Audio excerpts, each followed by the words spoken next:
여러분 안녕하세요. 생활기초 한자 강의를 맡고 있는 김성훈이라고 합니다. 자, 지난 첫 강의에서는 생활기초 한자에 대해서 이제 개괄적으로 어떤 강좌인지 설명을 좀 드렸고요. 필순에 대해서도 아주 짤막하게 맛을 좀 보여드렸습니다. 자, 그러면 또 오늘은 또 어떤 그 맛을 좀 보여드릴 생각이냐면 한자, 그러니까 생활기초 한자, 우리가 한자 공부를 함에 있어서 정말 중요한 개념이라고 할 수 있는 이제 부수에 대해서 좀 맛을 보여드리도록 하겠습니다. 부수를 모르고서는 한자 공부를 한다는 것은 아주 그 기초에 대한 내용이기 때문에 꼭 공부해야 되는 부분이 부수 공부라고 할 수 있습니다. 비교를 굳이 하자면 한글을 우리가 처음에 공부하려고 하면 가나다라 마바사 기역 니은 디귿 자음과 모음을 배우고 그리고 영어를 공부하게 되면은 알파벳 A, B, C, D 알파벳을 공부하게 되잖아요. 그런 것처럼 한자를 공부할 때는 이 부수를 우선적으로 공부를 해야 됩니다. 그만큼 중요한 부분이라는 거예요. 그러니까 부수를 학습하지 않고 그냥 한자 공부를 하게 되면은 제대로 된 공부가 되지 않고 또 많은 한자들을 접했을 때 그 모든 한자가 처음에는 몇 글자씩 이렇게 공부할 때는 조금 알 것 같아도 한자가 점점 늘어나게 되면은 이제 그거를 소화할 수가 없습니다. 그것은 이 부수에 대한 개념을 모르고 한자를 그냥 무작정 외우기 때문에 그렇게 생각하는 거예요. 그래서 한자를 공부하다가 중간에 포기하고 어렵다, 한자가 너무 어렵다라고 생각하게 되는 이유가 이 부수에 대한 학습을 하지 않고 그냥 무조건 외운 것에 대해서 그것에 대한 이제 부작용이라고 볼 수가 있습니다. 자, 그러면 이제 오늘 이제 두 번째 시간에서는 그 중요하다고 하는 이 부수에 대해서 이 개념을 좀 이렇게 설명해 드리는 것이 핵심 포인트가 되겠습니다. 그러니까 많은 것을 제가 지금 맛을 보여드린 시간이기 때문에 이번 그 맛보기 강좌에서 많은 것을 보여드릴 수 없지만 이 개념 하나는 확실하게 그 알 수 있게 제가 쉽게 설명을 해 드릴게요. 자, 우선 이 부수의 개념이라고 되어 있는데요. 한자를 먼저 볼게요. 한자를 우리가 어차피 한자를 공부하는 시간이기 때문에 한자의 개념으로 접근하는 것이 아주 효율적입니다. 자, 그러면 부수에서 부라는 부분과 수라는 부분을 한번 점검을 해볼 필요가 있어요. 자, 우선 여기 부라고 되어 있는 부분, 부 할 때 이 부자가 무슨 부자인지를 알아야 돼요. 자, 이 부자는 우리가 뭐 부대, 군부대 할 때 부, 부대찌개 할 때도 그 부대도 이제 우리 분부대에서 유래한 것이기 때문에 그 부자가 맞고요. 자, 그러면 이 부가 어떤 부냐면요. 두 가지 뜻이 보통 이렇게 이제 많이 새기는데 우선 때. 자, 이 때라는 것은 어떤 개체가 많이 모여 있는 모습을 때라고 하잖아요. 그래서 우리가 쥐때, 양때 그러는 것처럼 그러니까 이 때란 뜻이에요. 때. 그러니까 어떤 개체들이 많이 모여 있는 어떤 그것을 때라고 하는데 그 때라는 뜻을 가지고 있고요.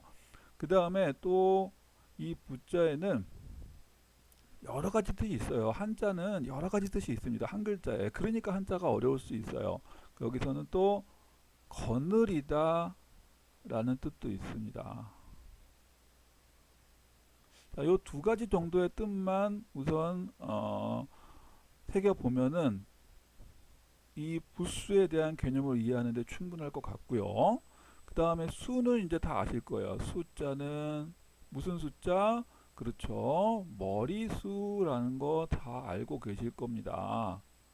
머리수 이거 모르는 사람 없잖아요. 그죠? 많이 보는 글자잖아요. 근데 여기선 주의해야 할 점이 있습니다. 그거 뭐냐면 여기서 머리라고 했을 때 이 머리는 지금 제가 손으로 지금 가리키는 이 머리 이 신체의 머리를 얘기하는 걸까요?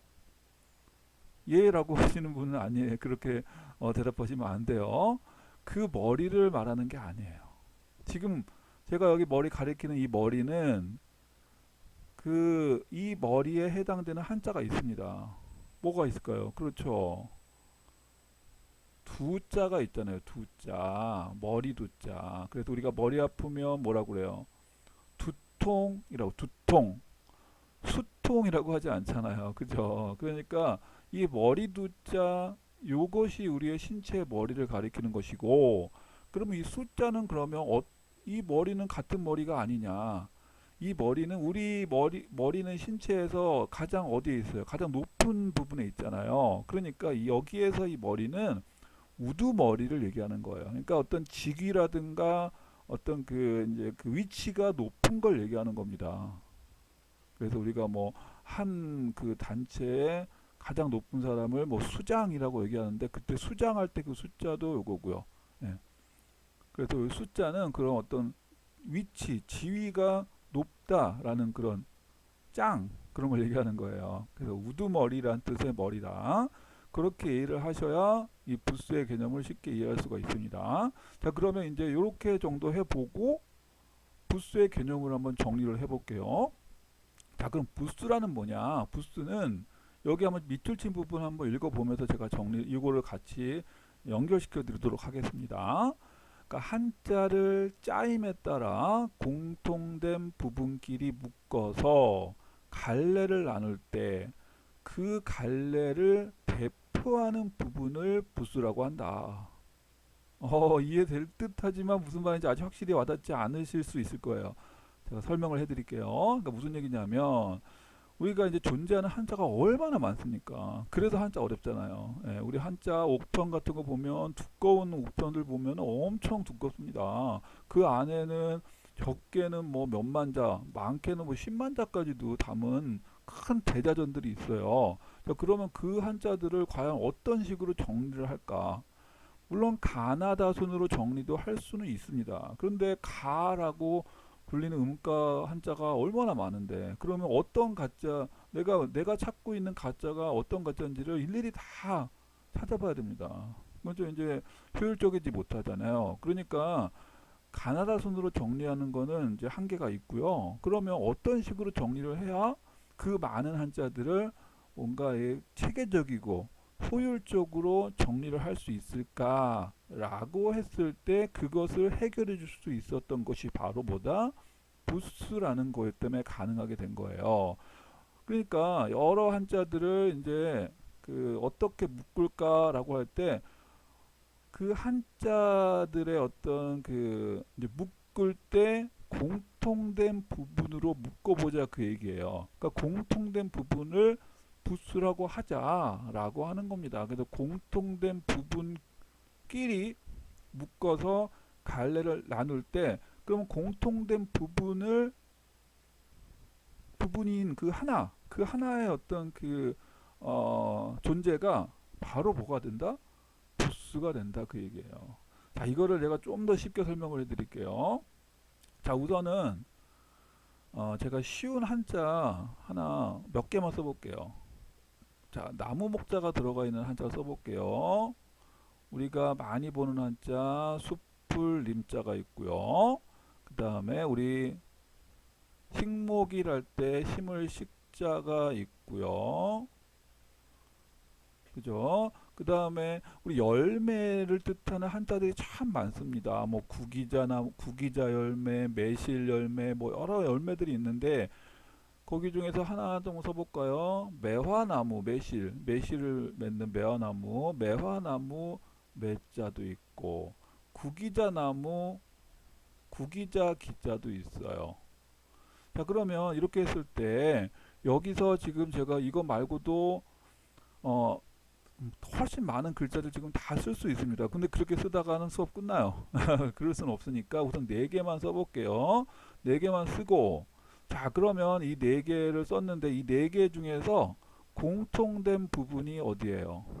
공통된 부분. 그렇죠. 요거죠. 나무 목자, 나무 목자, 나무 목자, 나무 목자. 그죠? 요 네 개가 지금 공통되고 있잖아요. 그러면 다시 한번 읽어볼게요. 자, 여러 한자들 이런 식으로 이 네 개 지금 네 개밖에 안 썼지만 훨씬 많다는 거. 이런 많은 한자들을 이제 묶으려고 해요. 묶으려고 하는데 이 지금 네 개 중에 네 개는 지금 제가 써드린 네 개는 공통된 부분 있잖아요. 공통된 부분끼리 묶어보자는 얘기예요. 그러니까 지금 요 네 개는 한데 묶일 수 있다라는 거예요. 뭘로 인해서? 그렇죠. 나무목이라는 것으로 인해서 묶을 수 있다 그 얘기입니다. 자, 그러면 이 묶었을 때 그 갈래 이거를 대표하는 부분을 당연히 뭘로 볼 수 있다? 나무목이라고 볼 수 있다라는 겁니다. 그러니까 결국은 이런 그 묶음들 여러 글자들 중에 글자들을 하나로 묶어줄 수 있는 개념이 뭐다? 바로 부수다. 그러면 이 네 글자에서 공통된 부수는 당연히 뭐다? 나무목이라는 부수가 된다라는 거예요. 알겠죠? 그러니까 결국은 뭐예요? 부수에 대한 개념 아까 말씀드렸잖아요. 여러 가지 무리 때를 거느리고 있는 우두머리다 그 얘기입니다. 그러니까 지금 네 개 썼지만 이 네 개 한자들을 거느리고 있는 하나의 우두머리가 뭐다? 바로 나무목이라는 얘기예요. 그러니까 더 쉽게 얘기하면 이러한 것들을 한데 묶어 놓고 예를 들어서 지금 이 한자를 보따리 혹은 어디 상자에다가 지금 담습니다. 그러면 그 상자는 밖에서 이 상자 안에 요 보따리 안에 이게 보따리라고 할게요. 보따리 안에 지금 네 글자가 있는데 이 네 글자는 밖에서 안 보여요. 지금 보따리가 밖에서는 안에 들어있는지 뭐가 몰라. 뭐가 들어있는지 모르는 보따리인데 이 보따리 바깥에 뭐라고 쓸 수 있겠어요? 그렇죠. 뭐라고 크게 쓰면 돼요? 바로 목이라고 나무목이라고 크게 써놓으면은 이 보따리는 나무목이라는 부수를 가진 한자들을 이 안에다가 몽땅 모아놨다 그 얘기입니다. 자, 그러면 요건 지금까지 이해되시죠? 그 이 부수라는 것이 이 많은 한자들을 이 나무목을 부수로 한 한자들을 묶을 수 있는 하나의 대표가 되었다라는 얘기는 그러면 이 나무목이 부수란 얘기예요. 그러면 우리가 현재 존재하는 부수는 과연 얼마나 될까?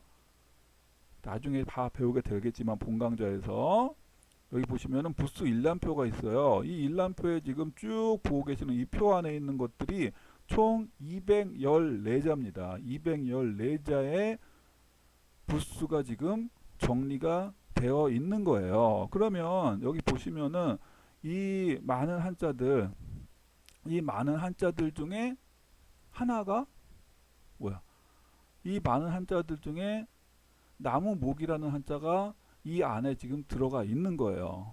자, 뭐 나무목자, 나무 여기 있잖아요. 여기, 그죠? 여기. 이 나무목자가 214자 중에 하나에 여기 포함되어 있습니다. 자, 그러면 자, 아까 제가 보따리 그려드렸잖아요. 보따리 하나 그려드렸던 거 기억나시죠? 그 나무목이라는 보따리 안에 나무목을 부스로 한 많은 글자들을 그 보따리 안에 다 집어넣을 수 있다는 거예요.